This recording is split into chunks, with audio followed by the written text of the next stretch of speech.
Demak, 56-misoldan boshlab davom etamiz. 56-misolda ishlanishi nima degan? Sonning necha xonali ekanligini aniqlang va uning raqamlari yig'indisini toping deyilgan. Boshladik. Bismillah. 2 ning 19-si yozib olamiz. Ko'paytirilgan 25 ning 10-si. Biz buni 5 ning kvadratining qavs tashqarisi 10-si deymiz. Endi qavs ochib olsak, 2 ning 19-ni yozib olamiz. Ko'paytirilgan 5 ning 20si bo'lib ketadi. Endi buni yana keltirib olishimiz kerak bo'ladi biz. 2 ning 19-i bunda biz darajasini bir xilga keltiramiz. Ya'ni 5 ning 19-i ko'paytirilgan 5 ning 1 deb yozsak bo'ladi, ya'ni 5 ning 20-sini. Endi bizda mana bunda daraja bir xil bo'ldi. Daraja bir xil bo'lib o'rtasi ko'paytirish bo'lsa, asoslari ko'paytiriladi. Ya'ni 2 ni 5 ga ko'paytirib bitta daraja yozib qo'yamiz. Bir xil bo'lgani uchun. Ko'paytirilgan 5 ning 1-si 5 ga teng. Bu degani 2 5 10, 10 ning 19-si. Ko'paytirilgan 5. 10 ning 19-si degani 1 da orqasida 19 ta 0 bor degani. Uni 5 ga ko'paytiradigan bo'lsak ham 5 da orqasida 19 ta 0 bor bo'ladi. Jami 5 bilan qo'shib hisoblaydigan bo'lsak, bu 20 xonali bo'ladi. Raqamlari yig'indisi 5, qolgan hammasi 0 bo'lgani uchun raqamlari yig'indisi 5 ga teng. 20 xonali. 57-misolimiz. Buni ham keltiramiz. 4 ni 2 ning kvadratiga olamiz. 2 ning kvadratining 13-si. 125 ni 5 ning kubining 8-si deb olamiz. Endi darajani tasavvur qildirsak, 2 ni 26-si, 5 ni 24-si. 2 ni 26-sini biz 2 ni 2-si ko'paytirilgan 2 ni 24-si deb yozsak bo'ladi va 5 ning 24-si. Bu joyda 2 ning kvadrati 4. Mana bu ikkalasini darajasi bir xil bo'lgani uchun asosini ko'paytirib olamiz. 2 ga 5 10 ning 24-si deymiz. Bu degani 1 da orqasida 24 ta 0 bor. Uni 4 ga ko'paytirsak, 4 da orqasida 24 ta 0 bor son hosil bo'ladi. Bu degani bu joyda jami 25 xonali son bo'ladi. 25 xonali. Raqamlar yig'indisi bitta 4 bor, qolgan hammasi 0. Shuning uchun raqamlar yig'indisi 4 ga teng bo'ladi. 58-misolimizda 16 ning 4-si. Biz 16 ni 2 ni 4-si deb bo'lsak, bu 2 ni 16-si bo'ladi. Ko'paytirilgan 125 5 ning kubi deymiz. Shunda 5 ning 3 × 3 9-si bo'ladi. Endi buni keltirib olishimiz kerak. 2 ning 16-sini biz 2 ning 7-si ko'paytirilgan 2 ning 9-si deb yozamiz. Ko'paytirilgan 5 ning 9-si. Shunda mana bu ikkalasi 2 ning 16-sini beradi. Endi bu ikkalasi darajasi bir xil bo'lgani uchun asoslari ko'paytiriladi. 2 ning 7-si 128 ga teng. 2 ga 5 10 ning 9-si bo'ladi. Bu degani 128 ni orqasida 9 ta 0 bor degani. 128 3 xonali bo'lgani uchun jami 12 xonali bo'ladi. Raqamlar yig'indisi 1 plus 2 plus 8. 11 ga teng. 59-misolimiz. 32 ni 2 ning 5-si deymiz. Shunda bu jami 2 ning 25-si bo'ladi. Ko'paytirilgan 25 ni 5 ning kvadratiga qo'ysak, bu 5 ning 24-si bo'ladi. Endi 2 ning 25 ni biz 2 ning 1-si ko'paytirilgan 2 ning 24-si ko'paytirilgan 5 ning 24-si deb yozib olamiz. Shunda bu joyda 2 ko'paytirilgan darajasi bir xil bo'lgancha asoslari ko'paytirsak 10 ning 24 bo'ladi.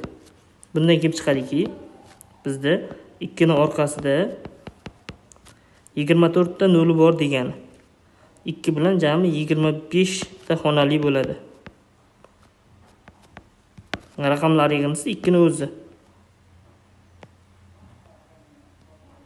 60-misolimizda 256 2 ning 8-si. 8 × 3 24 bo'ladi. Shunda 2 ning 24-si ko'paytirilgan 5 ning 26-si. Biz 2 ning 24-ni o'zini yozib olamiz. 5 ning 26-sini 5 ning 24 ko'paytirilgan 5 ning 2si deb yozsak 5 ning 26-si beradi. Mana bu ikkalasini darajasi bir xil asosini ko'paytirib olsak 10 ning 24-si ko'paytirilgan 5 kvadrati 25 bo'ladi. Bu degani 25 ni 10 ning 4-siga ko'paytirsak 25 ni orqasida 24 ta noli bor degani. Bunda jami 26 xonali bo'ladi 25 bilan. Raqamlar yig'indisi 2 plus 5. Bu joyda 7 bo'ladi raqamlar yig'indisi. 61-misolimizda 2 ning 10-si o'zini yozamiz. 6 ni 2 ko'paytirilgan 3 deb yozsak, 2 ning 4-si, 3 ning 4-si bo'ladi. 25 ni 5 ning kvadrat qilsak, 5 ning 14-si bo'ladi. Endi bu joydan asosiy bir xillarni darajasini qo'shib yuborsak, bu 2 ning 14 ko'paytirilgan 3 ning 4 ko'paytirilgan 5 ning 14 bo'ladi. Mana bu bilan buni darajasi bir xil, asosini ko'paytirib yuboramiz. Shunda 3 ning 4 ko'paytirilgan 10 ning 14 bo'ladi. 3 ning 4 81, 10 ning 4 degani 14 degani 14 ta 0 bor degani. 81 da orqasida 14 ta 0 bor. Jami 81 bilan 16 xonali bo'ladi. Raqamlar yig'indisi 8 plus 1 9 ga teng. 62-misolimizni ko'ramiz. 62-misolda 16 ning 5-si. Biz 16 ni 2 ning 4-si qilsak, bu 2 ning 20si bo'ladi. Ko'paytirilgan 15 ni 3 ko'paytirilgan 5 deymiz. Shunda 3 ning 2-si 5 ning 2-si bo'ladi. Ko'paytirilgan 125 ni 5 ning kubi desak, 5 ning 18i bo'ladi. Endi 5 ni 2siga 5 ning 18 ni qo'shsak, 5 ning 20si bo'ladi. 2 ni 20si ko'paytirilgan 3 ni 2si ko'paytirilgan 5 ning 20si. Bu bilan buning darajasi bir xil. Shuning uchun asoslarini ko'paytirib olsak, 3 ning kvadrati 9, bu 10 ning 20sini beradi. Bu degani 9 da orqasida 20 ta 0 bor degani. Bu joyda 9 bilan jami 21 xonali bo'ladi. Raqamlar yig'indisi 9 da o'zi. 63-misolimiz. Biz 12 ni 2 ning kvadrati 3 ni 1-si deb yozamiz. Xavfsiz tashqarida 4-si. Keyin 2 ning 5-si, 25 ni 5 ning kvadrat qilsak, 5 ning 14 bo'ladi. Endi darajani ta'sir qildirib olsak, 2 ning 8i, 3 ning 4i, 2 ning 5-si, 5 ning 14-si bo'ladi. Bu joyda asosiy bir xillar darajasini qo'shib yuboradigan bo'lsak, 2 ning 13-si, 3 ning 4-si, 5 ning 14-sini beradi. Endi biz ikkalasining darajasini bir xil qilishimiz kerak. Ya'ni 2 bilan 5 ning darajasini bir xil keltirib olamiz. Buning uchun nima qilamiz? 2 ning 13-sini o'zini yozamiz. 3 ning 4-sini yozamiz. 5 ning 14-ni biz 5 ning 13 ko'paytirilgan 5 ning 1 deb yozib olamiz. Shunda mana bu ikkalasining darajasi bir xil bo'ldi. Asoslari ko'paytiriladi. 3 ning 4-si, 5 ning 1-si 5 ga teng. 10 ning 13-si bo'ladi. Bu joydan 3 ning 4-si 81, 5 ning 1-si 5, 10 ning 13-si. 81 ni 5 ga ko'paytirsak 405. Ning 405 orqasida 13 ta 0 bor degani. Bu degani jami 16 xonali bo'ladi. Raqamlar yig'indisi 4 plus 5 bor faqat. Bu 9 ga teng. 64-misolimizda 75 ni biz 3 ko'paytirilgan 5 ning kvadrati deb yozamiz. Xavfsiz tashqarisida 4-si. 16 ni 2 ning 4-si deymiz. Shunda 2 ning 12-si bo'ladi. 625 ni 5 ning 4-si deb olamiz. Va bu joyda darajani ta'sir qildirib oladigan bo'lsak, 3 ning 4-si, 5 ning 8-si, 2 ning 12-si, 5 ning 4-si. Bu joydan bizda kelib chiqadi. Asos bir xillar darajasini qo'shib yuboramiz. Ya'ni 1-chi, 3-ni, 4-sini yozamiz. Mana bu bilan buni darajasini qo'shsak, 5 ning 12-si, 2 ning 12-si. Bu ikkalasi asosi bir xil bo'lgani uchun darajasi bir xil bo'lgancha asosini ko'paytirib yuborsak, 3 ning 4-si 81 ga teng. Bu 10 ning 12-si bo'ladi. Shunda 81 ni orqasida 12 ta 0 bor degani. Bu joyda jami 14 xonali bo'ladi. Raqamlar yig'indisi 8 plus 1 9 ga teng. 65-misolimizda 64 ni biz 2 ning 6-si qilamiz. Shunda 6 kere 6 36-si bo'ladi. Ko'paytirilgan. 125 ni 12-si, 125 ni 5 ning kubi qo'yarsak, bu 5 ning 36-si bo'ladi. Ko'paytirilgan.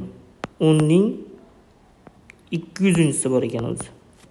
Mana bu ikkalasini darajasi bir xil bo'lgancha asosini ko'paytirib yuborsak, 10 ning 36-si ko'paytirilgan 10 ning 200-si. Asosi bir xil darajalarni qo'shib yuborsak, 10 ning 236-si bo'ladi. Bu degani 1 da orqasida 236 ta 0 bor degani. Jami bir bilan qo'shib hisoblasak 237 xonali. Raqamlar yig'indisi faqat 1 bor, 1 ga teng. 66-misolimiz sonlarni taqqoslang degan. Taqqoslaymiz A bilan B ni. Bunda biz bu misollarda asosini bir xil qilib olamiz. Ya'ni birinchisi A barobar 2 ning 49i. Ikkinchisini yozib olamiz. Biz 4 ni 2 ning kvadrat qilib yozamiz. Qavs tashqarisida 25-si. Shunda qavsni ochaveradigan bo'lsak, 2 ning 25 ga ko'paytirsak, bu 2 ning 50 ga bo'ladi. Bizda A barobar 2 ning 49i, B barobar 2 ning 50 ga. Endi qaysi bir kattaligi aniq? 2 ning 50 katta. Ya'ni bundan kelib chiqadi A dan katta B. Xuddi shunaqa tartibda ketaveradi. 67-misolimiz. Bunda birinchisi o'zi asos 3 ekan. Endi mana buni keltiramiz B ni. 27 ni 3 ning kubi deymiz. Qavs tashqarisida 6-si. Qavsni ochib yuborsak 3 kere 6 18.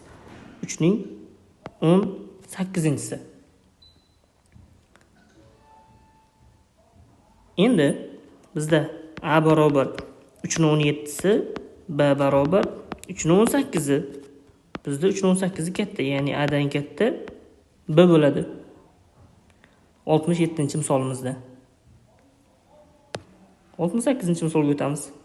Birinchisi o'zi keltirilgan, ikkinchisini keltiramiz. 121 ni biz 11 ning kvadrati deymiz. Shunda qavs tashqarisida 50-si. Qavsni ochib yuborsak, bu 11 ning 100-si bo'ladi. 11 da 100 kattami, 11 da 101 kattami desa, 101 katta, ya'ni A katta B dan bo'ladi bu joyda. 69-misolimizda birinchi A barobar 8 ni 2 ning kubi deymiz. Qavs tashqarisida 12-si. Bundan kelib chiqadiki, qavsni ochib yuborsak 2 ning 36-si. B barobar 16 ni 2 ning 4-si deymiz. Qavs tashqarida 8-si. Qavsni ochib yuborsak, bu 2 ning 32-si. Endi A kattaligi aniq, bu tomon katta. A katta B dan. 69-misolimizda. 70-misolimizga o'tamiz. A barobar 27 ni biz 3 ning kubi deymiz. Qavs tashqarida 9-si. Qavsni ochib yuborsak, bu 3 ning 27-si. B barobar 9 da 3 ning kvadrati, qavs tashqarisida 27-si. Qavsni ochib yuborsak, bu 3 ning 54-si. Bundan B kattaligi aniq. Ya'ni A dan katta B bo'ladi. 70-misolimizda.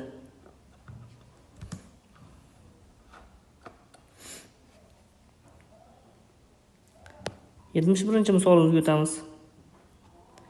Birinchisi keltirilgan, asosi 5, uni ajratib bo'lmaydi. Endi bunisini keltiramizmi degan joyi bor. Yo'q, bu misolimizda biz darajasini bir xilga keltirishga harakat qilamiz. Ya'ni A barobar 5 ning 34. Biz buni 5 ning ikkinchisi qavs tashqarida 17-si qilib yozsak bo'ladi. Qavsni ochib olsak 34 bo'ladi. Endi biz qavsni ochmaymizda darajani 2 ni 5 ga ta'sir qildirsak 25 ning 17-si bo'ladi. Bizda B barobar 23 ning 17-si. Endi qaysi biri katta? Darajasi bir xil bo'lib, asosi katta, ya'ni bu tomon katta. A katta B dan bo'ladi. Degan darajasini bir xilga keltirib olamiz buni ham. Ya'ni 48 deb yozib olamiz biz. to'rtning kvadratining qavs tashqarisida 24-si. Qavs ochsak 48 bo'ladi. Qavsni ochmaymizda. 2 ni 4 ga ta'sir qildirsak 16 ning 24-si bo'ladi. B barobar bo'lsa 15 ning 24-si. Endi bu joydan bu katta, ya'ni A katta, B'dan kelib chiqadi. 73-misolimizda. Xo'sh, A barobar 3 ning 4-sini qavs tashqarisida 25-ni qilsak, qavs ochsak 100 bo'ladi. Qavsni ochmaymiz. 4 ni 3 ga ta'sir qildirib olsak 81 ning 25-si bo'ladi. Bizda B barobar 82 ning 25i berilgan. Bundan kelib chiqadiki, B katta, ya'ni A dan katta B. 74-misolimizda. Bunda ham darajasini bir xil qilishga harakat qilamiz. A barobar 4 ni endi 48 nechiga bo'lsak 16, o'shanga qarab keltiramiz. 4 ni 3-sining qavs tashqarisi 16-si. Qavs ochsak 48 ni beradi. Ochmaymiz. 3 ni 4 ga ta'sir qildirsak 4 ning kubi 64 ning 16-si bo'ladi. Bizda B barobar 60 ning 16-si. Bundan A kattaligi ma'lum. A katta B'dan. 75-misolimiz. A barobar 12 ni 28i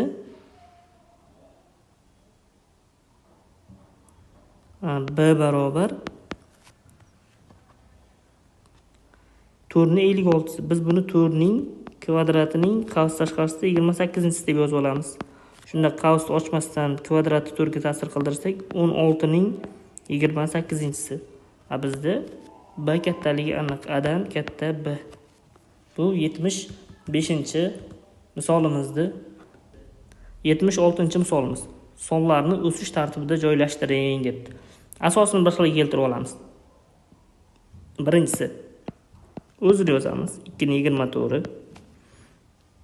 Ikkinchisi B ni biz 2 ning kvadratining qavs tashqarisida 13-si deymiz. Qavsni ochib olsak bu 2 ning 26-si bo'ladi. Endi S ni keltirsak 2 ning kubining qavs tashqarisida 7-si. Qavsni ochib olsak bu 2 ning 21-si. Endi hammasining asosi 2. Qaysi darajasi katta bo'lsa, o'sha eng kattasi bo'ladi. Demak, eng kattasi 2 ning 26-si.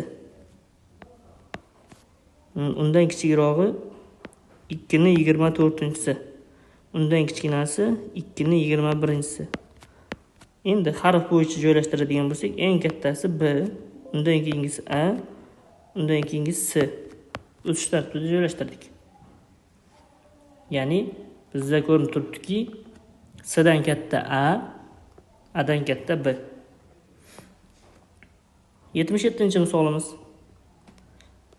Bunda mana bu o'z holatda turibdi, ya'ni keltirilgan. Biz mana buni keltirishimiz kerak. B barobar 9 ni 3 ning kvadrat qilsak, bu 3 ning 38 ni beradi. Ya'ni kvadratni 19 ga ko'paytirib yubordik. Keyingisi S ni 27 ni 3 ning kubi qilamiz. Kubini 11 ga ko'paytirsak 33 ni beradi.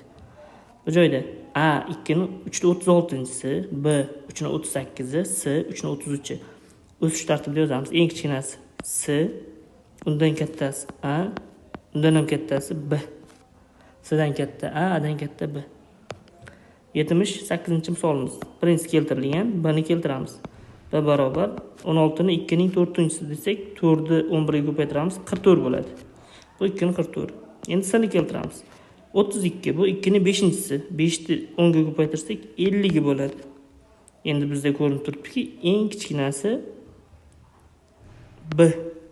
Undan kattarog'i A, undan kattasi S. Demak, B dan katta A, A dan katta S. 78 javob. 79 da birinchisi keltirilgan. Ikkinchisini keltiramiz. 25 ni 5 ning kvadrat qilsak, bu 5 ning 26-si bo'ladi. S barobar 625. Uni 5 ning 4-si qilsak, 4 ni 7 ga ko'paytirsak 28 bo'ladi. Endi bu joyda eng kichkinasi A, undan kattasi B, undan kattasi S bo'ladi. Ya'ni 79 A dan katta B, B dan katta S. 80-misolimiz. Bunda A barobar 8 ni biz 2 ning kubi qilsak, kubini 17 ga ko'paytirsak 51 bo'ladi. b barobar 16. 16 ni biz 2 ning 4-inchisi qilamiz. 4 ni 12 ga ko'paytirsak 48 bo'ladi. S barobar 32 ni 10 ekan. 32 ni biz 2 ni 5-inchisi qilsak, 5 ni 10 ga ko'paytirsak 50 bo'ladi. Eng kichkinasi b, undan kattasi s, undan kattasi a bo'ladi. Ya'ni b dan katta s, s dan katta a bo'ladi. 81-misolimizda 2 ni x a ga teng, 3 ni x b ga teng, 24 ni x ni toping degan. Biz 24 ni x ni topishimiz kerak. Ya'ni a va b orqali ifodalashimiz kerak. 24 ni tub ko'paytiruvchilarga ajratsak, 2 ko'paytirilgan 2 ko'paytirilgan 2 ko'paytirilgan 3 desak, bu 24 ni beradi. Ya'ni tub ko'paytiruvchilarga ajratdik x. Daraja ta'sir qildiradigan bo'lsak, 2 ni x ko'paytirilgan 2 ni x ko'paytirilgan 2 ni x ko'paytirilgan 3 ni x bo'ladi. 2 ni x a ga teng, hammasini joyiga a qo'yamiz. A ko'paytirilgan a. 3 ni x ni joyiga b qo'yamiz. Bizda shundan kelib chiqadiki, 3 ta a borligi uchun a ning 3-inchisi, b dan bitta borligi uchun b ni o'zi. 82-misolimiz. 2 ni x a ga teng, 3 ni x ni b ga teng, 36 ni topishimiz kerak. Biz 36 ning x deymiz, ya'ni 36 ni yozib olishimiz kerak bo'ladi. Tub ko'paytiruvchilarga ajratib. Tub ko'paytiruvchilarga ajratsak, 2 ko'paytirilgan 2, 3 ko'paytirilgan 3 ning x bo'ladi. Endi birdan yozib ketaman bundan keyingi misollarda, ya'ni 2 ko'paytirilgan 2 demasdan 2 ning kvadrati ko'paytirilgan 3 ning kvadratini x deyman va darajani ta'sir qildirsam, 2 ni 2x ko'paytirilgan 3 ni 2x bo'ladi. Shunda 2 ni 2x degani 2 ni x a ga teng bo'lsa, bu a ning kvadrati bo'lib qoladi. 3 ni 2x desa, 3 ni x b ga teng bo'lgani uchun bu b ning kvadrati bo'lib qoladi. Shunda a kvadrat ko'paytirilgan b kvadrat bo'ladi 82. 83-misolimiz. 83 da ham xuddi shunaqa, biz 120 ni a, b, s orqali ifodalashimiz kerak. 120 ning x. Buni tub ko'paytiruvchilarga ajratib olamiz. 120 ni tub ko'paytiruvchilarga 2 ga bo'lamiz. 60, 2 ga bo'lamiz. 30, 2 ga bo'lamiz. 15, 3 ga bo'lamiz. 5, 5 ga bo'lamiz. 1. 120 soni 2 dan 3 ta, 3 dan bitta, 5 dan bitta. X-inchisi darajani ta'sir qildirsak, 2 ning 3x-inchisi, 3 ning x-inchisi, 5 ning x-inchisi bo'ladi. Bu joydan 2 ning x a ga teng bo'lgani uchun a ning kubi bo'ladi. 3x bo'lgani uchun 3 ning x-inchisi b ga teng, o'zini yozamiz. 5 ning x-inchisi c ga teng. A ning kubi b is c bo'ladi. 84-misolimiz. 0.08 ni x ekan. Bunda 0.08 ni x ni biz birinchi o'nli kasr oddiy kasrga aylantirsak 8 taqsim 100 yozamiz. Buni x. Endi buni 4 ga qisqartirib oladigan bo'lsak, 2 taqsim 25 ni x bo'ladi. Bu joydan 2 ni 25 ni biz 5 ko'paytirilgan 5 deymizda x deymiz. Darajani ta'sir qildirsak, 2 ni x taqsim 5 ni x ko'paytirilgan 5 ni x bo'ladi. 2 ni x a ga teng, 5 ni x-inchisi b ga teng. B ko'paytirilgan b bo'ladi maxraj. Shunda a taqsim b ni kvadrat yoki bu a ko'paytirilgan b ning minus 2-inchisi deb yozib olsak bo'ladi teskari qilib. 85-misolimizda 0.32. Buni ham xuddi shunaqa keltiramiz. 0.32 ni x deymiz. 0.32 ni oddiy kasrga aylantirsak, 32 taqsim 100 yozib olamiz. Buni x. Shunda 4 ga qisqartirib oladigan bo'lsak, tepada 8 taqsim 25 ni x. Endi 8 ni biz 2 ning kubi deymiz. 25 ni 5 ning kvadrati deymiz. Qavs tashqarida x-inchisi x ta'sir qildirsak, 2 ni 3x taqsim 5 ni 2x. Shunda 2 ni x a ga teng bo'lgani uchun bu a ning kubi bo'ladi. 5 ni x b ga teng bo'lgani uchun b ning kvadrati bo'ladi. Yoki buni ham a ning kubi b ning minus 2-inchisi deb yozsak bo'ladi.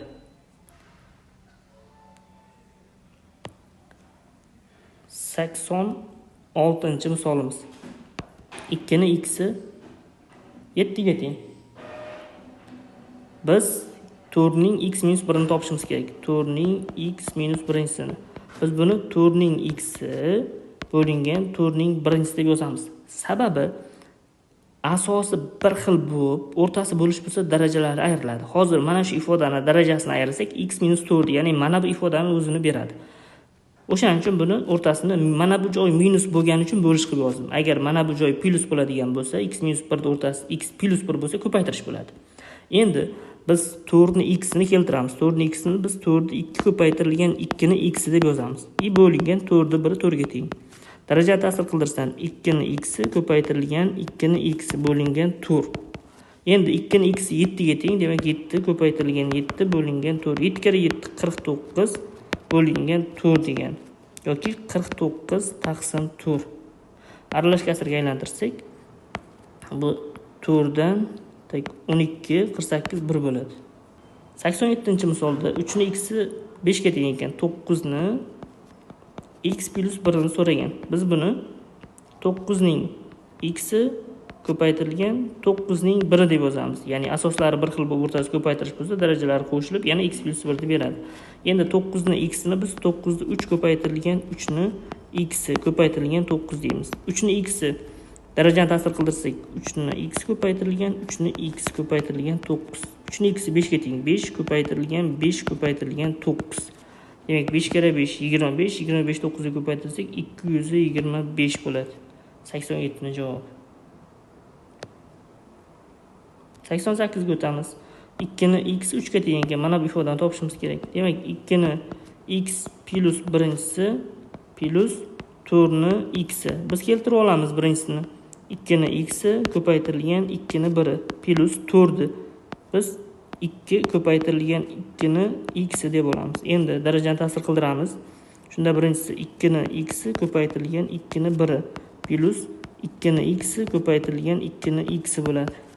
Endi 2 ni x 3 ga tengligi uchun 3 ko'paytirilgan 2 plus 3 ko'paytirilgan 3 bo'ladi. Shunda bu 6 plus 3 kere 3 9. Ya'ni 15 degan javob chiqadi 88 javobida.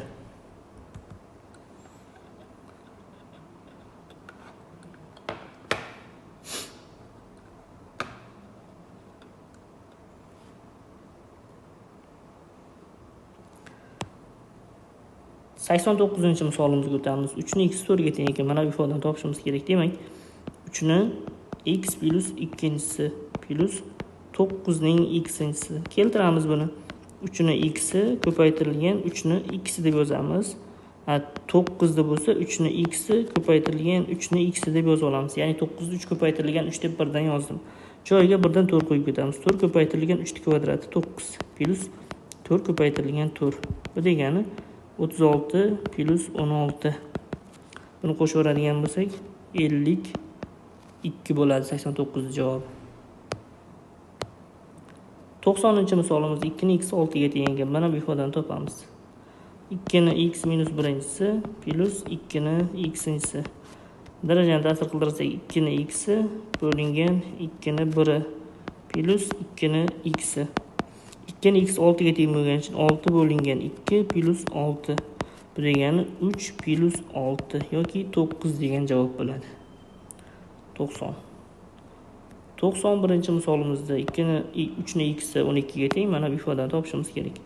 Demak, buni yozib olamiz. 3 ni x plus 1-si plus 3 ni x minus 1-si.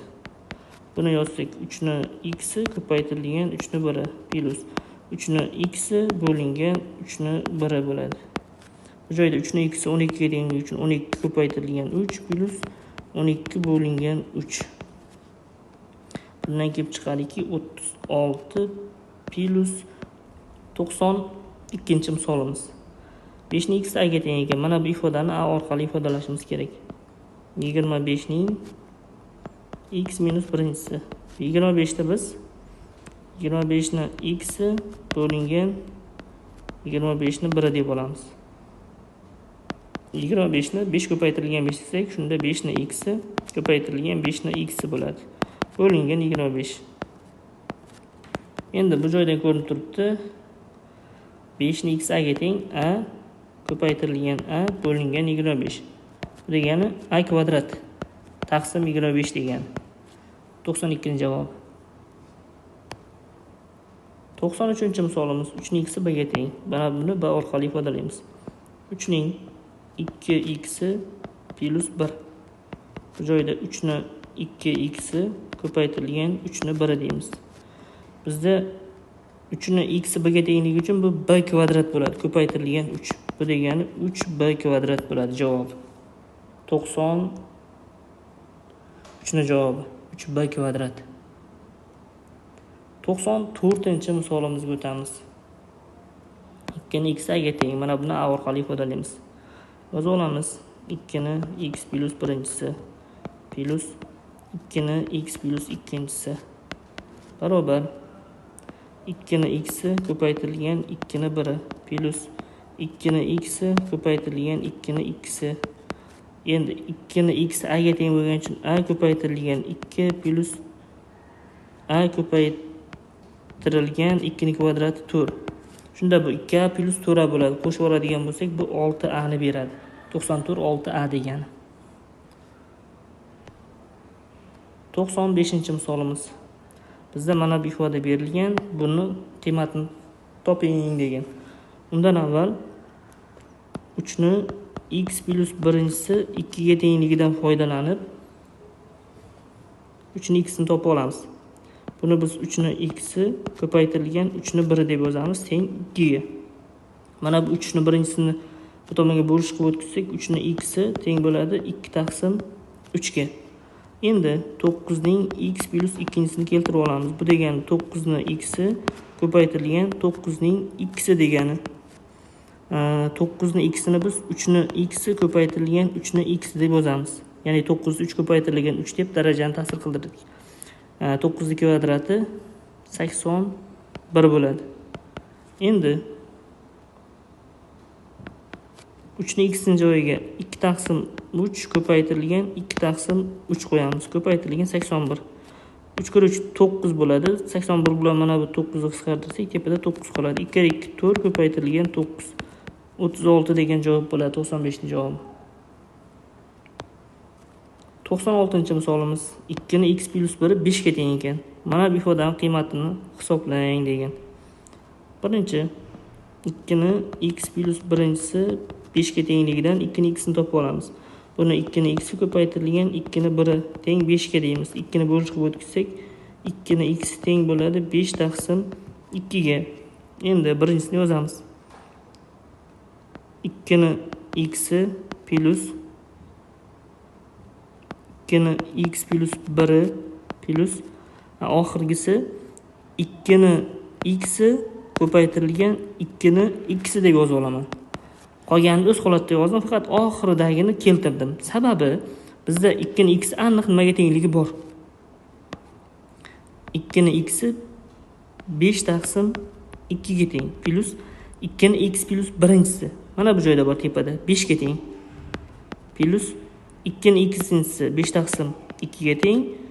Mana bu joyda 2 ni kvadrati 4 ga teng. Qisqartiramiz qisqaradigan. Bu bilan bu qisqarib ketsa 2 qoladi. 5 taqsim 2 plus 5 plus 2 kira 5 10 bo'ladi. Mana bu joyda 5 qoldi, bu joyda 2 qoldi. 2 kira 5 10. Qo'shib oladigan bo'lsak 15 bo'ladi. 5 taqsim 2 plus 15. Buni tepasiga ikkitadan maxraj beramiz. Shunda bu 5 plus 30 taqsim 2. Ya'ni 35 taqsim 2 yoki bo'lmasa 17,5 degan javob bo'ladi. 97-misolimiz. Bizda 2 ni x plus birinchisi a ga teng ekan. 4 ni x-inchi darajasini a orqali ifodalaydigan. Bu joyda 2 ni x plus 1 teng a dan 2 ni x ni topib olamiz. Buni 2 ni x ko'paytirilgan 2 ni 1 teng a ga deymiz. 2 ni bo'lish qilib o'tkazsak 2 ni x teng bo'ladi a taqsim 2 ga. Endi 4 ni x ni yozib olamiz biz. 2 ko'paytirilgan 2 desak 2 ni x ko'paytirilgan 2 ni x bo'ladi. 2 ni x a taqsim 2 ga teng ko'paytirilgan yana a taqsim 2 ko'paytirib olsak bu a kvadrat taqsim 4 bo'ladi. 98-misolimiz 3 ni x minus 1 a ga teng. Bu ifodaning qiymatini topishimiz kerak. 3 ni x minus 1 teng a dan topa olamizki, 3 ni x ko'payib bo'lingan 3 ni 1 teng a ga. Shunda 3 ni x teng mana bu bo'lingan 3 bu tomon ko'paytirish bo'lib o'tadi, 3a bo'lib qoladi. 3 ni x 3a ga teng. Endi mana buni keltirishimiz kerak bo'ladi. Birdan keltirib yozib ketaman. 3 ni x plus 3 ni x plus 1 ni 3 ni x ko'paytirilgan 3 ni 1 deyman. Plus 3 ni x plus x ni 3 ni x ko'paytirilgan 3 ni x deyman. Joy-joyiga qo'yaveramiz. 3 ni x 3a ga teng plus bu joyga ham 3a ko'paytirilgan 3 plus 3a ko'paytirilgan 3 ni kvadrati 9. Endi hisoblayveramiz. 3a plus 9a plus 27a qo'shaversak 39a bo'ladi. Endi bu joyda 90-misolimizni ishlaydigan bo'lsak, 90-misolimizda sonlarni o'sish tartibida joylashtiring degan. Hammasini darajasini bir xilga keltirib olamiz. Ya'ni 2 ni 300-si. Biz buni 2 ni kubining qavs tashqarisida 100-si deymiz. Qavs ochsak 300 bo'lib ketadi. Lekin qavs ochmasdan 3 ni 2 ga ta'sir qildirsak 8 ning 100-si bo'ladi. Keyingisi 3 ning 200-si ekan. Buni biz 3 ni kvadratining 100-si deb olamiz. Shu joyda bizda 9 ning 100-si hosil bo'ladi. Ya'ni 2 ni 3 ga ta'sir qildirib oldik. Oxirgisi o'zi 7 ning 100-si ekan. U shu holatda qoladi. Endi qaysi biri katta? Daraja bir xil bo'lgandan keyin asos kattasi katta bo'ladi. Eng kichkinasi 7 ni 100-si, undan kattasi 8 ning 100-si, undan ham kattasi 9 ning 100-si bo'ladi. 100-misolimizda 2 ning 400-si ekan. Bu joyda biz 2 ni 4-sining qavs tashqarisida 100-si deymiz. Darajani ta'sir qildirsak 16 ni 100-si bo'ladi. Keyingisi 3 ning 300-si. Bunda 3 ning kubining qavs tashqarisida 100-si deymiz. Shunda bu 3 ning kubi 27 ning 100-si bo'ladi. 5 ning 200-si, buni biz 5 ning kvadratining qavs tashqarisida 100-si deymiz. 5 kvadrati 25 ning 100-si bo'ladi. Endi qaysi biri katta? Darajasi bir xil bo'lsa, eng kichkinasi 16 ning 100-si, undan kattasi 25 ning 100-si, undan kattasi 27 ning 100-si bo'ladi. 101-misol. A, B, C sonlarni o'sish tartibida yozing degan. Bizda 2 ni A darajasi 31 ga teng. Agar 32 ga teng bo'lganda bu 2 ni 5-si bo'lardi. Hozir 5-siga ozgina yetmayapti. Shuning uchun biz bu A barobar 31 ni 2 ning 4,9-si deb olsak bo'ladi. Shunda A ni taqriban 4,9 deb olamiz. Taqriban shunaqa. Keyingisi 3 ning B darajasi 244 ga teng. 244 degan agar 243 bo'lganda 3 ni 5-si bo'lardi. Hozir bu 3 ni 5-sidan ozgina baland, ya'ni 3 ning 5,1-si deb olsak bo'ladi. Shunda B taqriban teng bo'ladi 5,1 ga. Oxirgisida 5 ning C darajasi teng 624. Agar 625 bo'lganda 5 ning 4-si bo'lardi. Bu 5 ning 4-si emas, 625 3,9-si deb olaylik taqriban. Agar 4-si bo'lganda 625 bo'lardi. Ozgina yetmayapti. Shunda C teng bo'ladi 3,9 ga. Endi qaysi biri katta desa, eng kichkinasi C, undan kattasi A, undan kattasi B bo'ladi. Endi buni taqqoslaymiz. 102 da 2 ni A darajasi teng 33 ga. 33 endi 2 ni 5-sidan ozgina katta. Buni 5,1 deb olamiz. Shunda A taqriban teng bo'ladi 5,1 ga. 3 ning B darajasi teng 80 ga. 80 degani 81 bo'lganda 3 ni 4-si bo'lardi. Endi bu 3 ni 4-siga yetmayapti. 3 ni 3,9-si deb olamiz. Shunda B taqriban teng bo'ladi 3,9 ga. 5 ning s darajasi teng 626 ga. Agar 625 bo'lganda 4-si bo'ladi. Bu 4-sidan sal kattaroq 4.1 bo'ladi. Shu joydan s teng bo'ladi taqriban 4.1 ga. Endi o'sish tartibida joylashtiring degancha eng kichkinasi b bo'ladi, undan kattasi s bo'ladi, undan kattasi a bo'ladi. 103-misolimizda biz buni standart shakliga keltirib olishimiz kerak bo'ladi. Ya'ni 2.3 ning qasos tashqarisida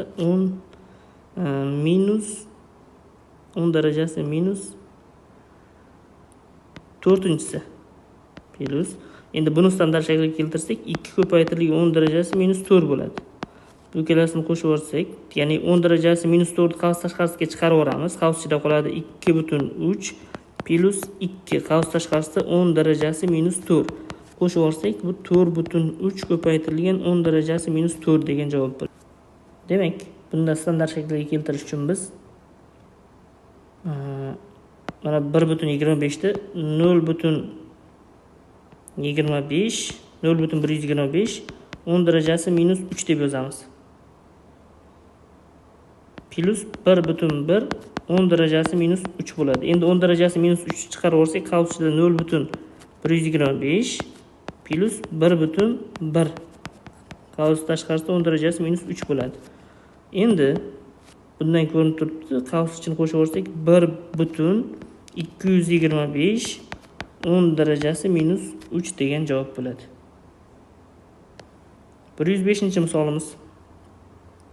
Buni 10 darajasi to'g'riga keltirish uchun nechta virgul suramiz? 4 ta suramiz. 4 ta suradigan bo'lsak 12.12 10 darajasi 4 bo'ladi. Plus 2.121 10 darajasi 4. 10 darajasi 4 qasos tashqariga chiqarsak, qasos ichida 12.12 plus 2.121 qasos tashqarisida 10 darajasi 4. Endi qo'shib yuboradigan bo'lsak 14 butun 2 4 1 10 darajasi 4. Standart shaklga keltirib bitta virgulni chapga sursak, bu 1.42 41 10 darajasi 5 bo'lib ketadi.